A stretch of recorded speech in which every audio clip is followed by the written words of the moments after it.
పానీపూరి తిందామా? పానీపూరికి ఇప్పుడు నా దగ్గర డబ్బులు లేవు, తర్వాత తిందాం. అవునా, సరేలే. ఏంటో నాకేమో మంచి మంచి సంబంధాలు వస్తున్నాయి, వీడియో 10 రూపాయలు చేతిలో లేదు. వేరే ఒకరిని చేసుకుందామంటే మనసు అప్పట్లేదు. సరే వెయిట్ చేద్దాం, వీడియో రిచ్ అవుతాడేమో ఏదో రోజు. The next day. సరేలే, పెళ్ళైన తర్వాత రిచ్ అవుతాడేమో. కొంతమందికి పెళ్ళైన తర్వాత కలిసి వస్తుంది, వీడికి అలా కలిసి వచ్చి రిచ్ అవుతాడు. One eternity later. పెళ్ళయి 3 సంవత్సరాలు అవుతుంది, రిచ్ లేదు బొచ్చు లేదు, ఇంకా బెకార్ జీవితం ఉంది. మేబీ పిల్లలు పుట్టిన తర్వాత రిచ్ అవుతాడు.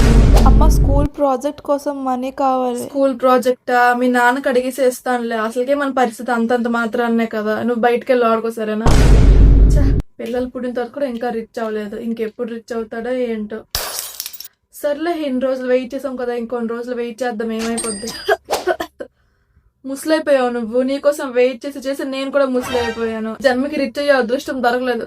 సర్లే, నేను ఇంత మంచిగా ఉన్నాను కాబట్టి వచ్చే జన్మలోనైనా సరే రిచ్ హస్బెండ్ నాకు ఇస్తాడు దేవుడు.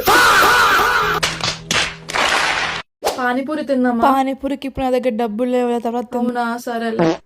ఏంటో నాకేమో మంచి మంచి సంబంధాలు వస్తున్నాయి, వీడియో 10 రూపాయలు చేతిలో లేదు. వేరే ఒకరిని చేసుకుందామంటే మనసు అప్పట్లేదు. సరే వెయిట్ చేద్దాం, వీడియో రిచ్ అవుతాడేమో ఏదో రోజు.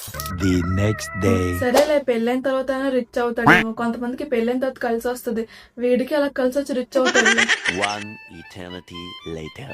పెళ్ళయి 3 సంవత్సరాలు అవుతుంది, రిచ్ లేదు బొచ్చు లేదు, ఇంకా బెకార్ జీవితం ఉంది. మేబీ పిల్లలు పుట్టిన తర్వాత రిచ్ అవుతాడు. అమ్మ స్కూల్ ప్రాజెక్ట్ కోసం మనీ కావాలి. స్కూల్ ప్రాజెక్టా? మీ నాన్నకి అడిగేసి ఇస్తానులే. అసలుకే మన పరిస్థితి అంతంత మాత్రాన్నే కదా, నువ్వు బయటకు వెళ్ళి ఆడుకో సరేనా? పిల్లలు పుట్టిన తర్వాత కూడా ఇంకా రిచ్ అవ్వలేదు, ఇంకెప్పుడు రిచ్ అవుతాడో ఏంటో. సర్లే, ఇన్ని రోజులు వెయిట్ చేసాం కదా, ఇంకొన్ని రోజులు వెయిట్ చేద్దాం, ఏమైపోద్ది.